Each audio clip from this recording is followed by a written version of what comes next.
Scorpio, you guys are going to be making that money, focusing on your ambitions, your goals, all that good stuff, right?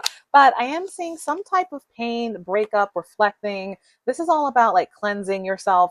Some of you guys may be going through some type of dark night of the soul, so to speak. But you need to know that you have good karma coming your way. And I feel like whatever you're going through, I even see like, what is this, hurt feelings, bad night, spiritual, like being judged by others. What is this also? Self-righteousness, try not to abuse your power, staying humble. I feel like some of you guys might have been hurt by something. I even have hurt feelings here. But what's interesting about this, Scorpio, and this is your spiritual check-in, by the way. Sorry, I jumped into this. I'm Jules, I'm an intuitive tarot reader. All right, we're doing your spiritual check-in, Scorpio. All of these hurt feelings are leading you to some type of new beginning, okay? Where this is Gaia card energy, expansion, rebirth, transformation. I have dark nights of the soul, but something about this is leading you to your fate, is leading you to what path you're really meant to go on. You have Destiny Avenue, and then I see riding with the stars. So you may be connecting, finding your soul tribe, or just feeling like you got out of all of this, and you will with this upcoming energy, okay?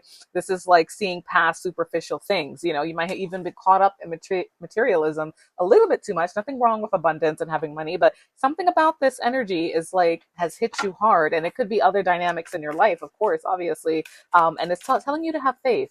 All of this pain, all of this, emotional letting go has not been for nothing. It is taking you to where you need to be riding with the stars, okay? Spirit, talk to me.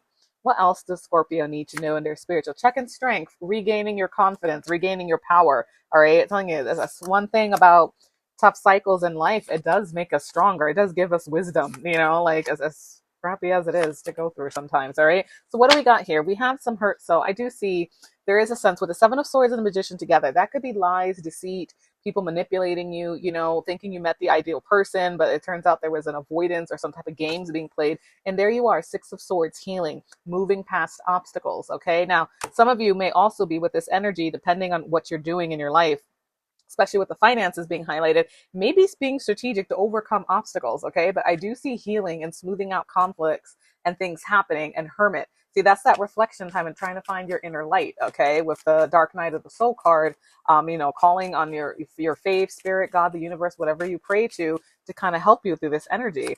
What do we got here? Queen of Wands, you're going to be fired up soon. Going to be owning the room, okay? Destiny Avenue. Let me see. I do feel like there may be a fire sign in your life that like you couldn't make a decision on, and there was juggling, and that could have been part of the deception, right? For some of you, this feels like an offhand message, okay? But no worries, there is a lot of healing, and there you are, Nine of Pentacles, glowing in your energy, expanding. This is like the baby empress, so to speak, okay? Like with that energy, that abundance, okay? So keep at it, Scorpio, love and light.